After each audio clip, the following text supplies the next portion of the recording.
Welcome to రాజనీతి. Cricketer Ambati Rayudu YSR Congress పార్టీకి రాజీనామా చేశారు.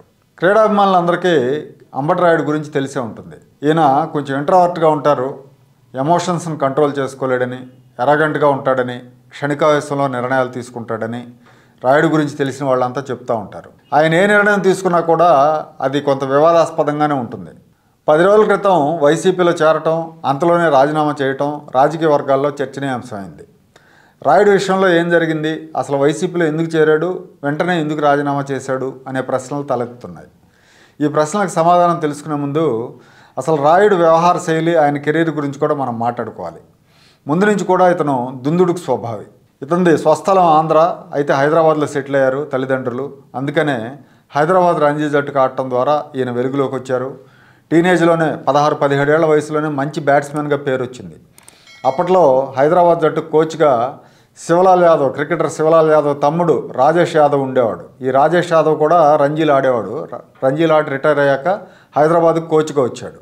ఈ రాజేష్ యాదవ్తో ఇతనికి రాయుడికి పడలేదు, ఇద్దరి మధ్య ఏదో కొంత విభేదాలు ఉన్నాయి. రాజేష్ యాదవ్ హెరాస్ చేస్తున్నాడనే కారణంతో రాయుడు ఆంధ్ర జట్టుకు మారాడు. ఆంధ్ర రంజీ జట్టుకు హైదరాబాద్ నుంచి వెళ్ళిపోయి ఆంధ్ర జట్టుకు ఆడటం మొదలుపెట్టారు. అయితే ఆంధ్రాకి ఆడుతున్న సమయంలోనే అనంతపురంలో ఒకసారి ఆంధ్రాకి హైదరాబాద్కి మధ్య రంజీ మ్యాచ్ జరుగుతున్నప్పుడు హైదరాబాద్ రంజీ జట్టు తరపున ఆడుతున్న శివలాల్ యాదవ్ కుమారుడు అర్జున్ యాదవ్తో రాయుడు గొడవైంది. ఇద్దరు వికెట్లతో కొట్టుకున్నంత పని చేశారు. శివలాల్ యాదవ్ ఆ టైంలో బీసీసీ ప్రెసిడెంట్గా ఉన్నాడు. దాంతో జాతీయ జట్టులో రాయుడికి అవకాశాలు మూసుకుపోయాయి. 2007లో బీసీసీఐకి పోటీగా జీ ఎంటర్టైన్మెంట్ వాళ్ళు ప్రారంభించిన ఐసీఎల్ లీగ్కు రాయుడు ఆడాడు. దీనివల్ల బీసీసీఐ నుంచి శాశ్వతంగా బహిష్కరణకు గురయ్యాడు. ఆ తర్వాత కొన్నాళ్లకు బీసీసీఐ బ్యాన్ ఎత్తేసాక మళ్ళీ హైదరాబాద్ రంజీ జట్టుకు ఆడాడు. కొన్నాళ్ళు అక్కడ ఆడిన తర్వాత బరోడా రంజీ జట్టుకు వెళ్ళారు. అక్కడి నుంచి విదర్భ జట్టుకు ఆడాడు. మళ్ళీ ఆ తర్వాత ఆంధ్ర జట్టుకు ఆడాడు. మళ్ళీ ఆంధ్ర నుంచి హైదరాబాద్కి ఆడాడు. రంజీల్లో ఏ ఒక్క జట్టుతో కూడా పర్మనెంట్గా సెట్ కాలేకపోయాడు. ఐపీఎల్లో మాత్రం 2010 నుంచి 17 వరకు ముంబై ఇండియన్స్కు, ఆ తర్వాత రిటైర్ అయ్యే వరకు చెన్నై సూపర్ కింగ్స్కు ఆడాడు. రాయుడు క్రికెట్ కెరీర్ అంతా కూడా వివాదాలమయమే. 2019 ప్రపంచ కప్ జట్టుకు ఎంపిక కానప్పుడు సెలక్షన్ కమిటీని విమర్శించారు. అప్పుడు ఆ సెలక్షన్ కమిటీ చైర్మన్గా తెలుగు క్రీడాకారుడు ఎంఎస్కే ప్రసాద్, ఒకప్పుడు మాజీ క్రికెటర్ ఆయన సెలక్షన్ కమిటీ చైర్మన్గా ఉన్నారు. ఎంఎస్కే ప్రసాద్ మీద పరోక్షంగా విమర్శలు రువ్వాడు ఈ రాయుడు. ఆ తర్వాత తనను సెలెక్ట్ చేయనందుకు క్షణికావేశంలో రిటైర్మెంట్ ప్రకటించేశారు. కెరీర్కి రిటైర్మెంట్ ప్రకటించారు. మళ్ళీ వెంటనే ఆ నిర్ణయాన్ని మార్చుకొని మళ్ళీ ఆడతానని చెప్పి వచ్చారు. కొంతకాలం పాటు క్రికెట్ ఆడారు.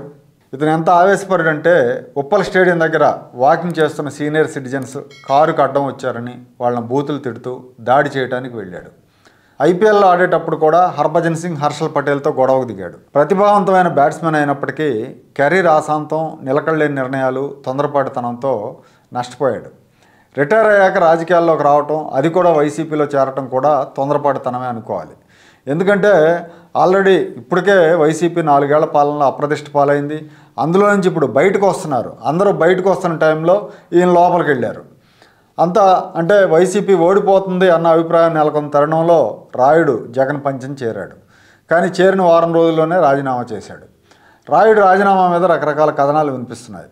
ఆయన పార్టీలో చేరినప్పుడు జగన్మోహన్ రెడ్డి గారు ఈయన గుంటూరు లోక్సభ టికెట్ ఇస్తానని హామీ ఇచ్చారట.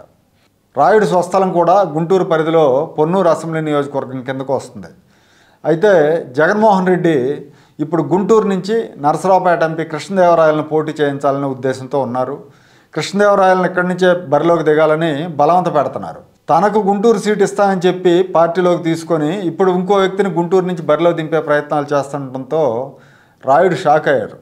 దీనికి తోడు ఆయన పార్టీలో చేరినప్పుడు కొందరు మిత్రులు, సన్నిహితులు ఓడిపోతున్న వైసీపీలో ఎందుకు చేరావు ఇప్పుడు అని చెప్పి ఇది సరైన నిర్ణయం కాదేమోనని కూడా హితవు చెప్పారట. దీంతో ఎంత వేగంగా పార్టీలో చేరారో అంతే వేగంగా ఆ పార్టీ నుంచి నిష్క్రమించారు. క్రికెట్లో తొందరపాటు నిర్ణయాలు తీసుకున్నట్టే రాజకీయాల్లో కూడా అదే తీరుగా వ్యవహరించారు. క్రికెట్లో రిటైర్మెంట్ ప్రకటించి మళ్ళీ వెంటనే ఉపసంహరించుకున్నట్టుగా ఇప్పుడు కూడా ఈ రాజీనామా నిర్ణయానికి బద్దుడై ఉంటాడో లేదా ఉపసంహరించుకుంటాడో వేచి చూడాల్సిందే.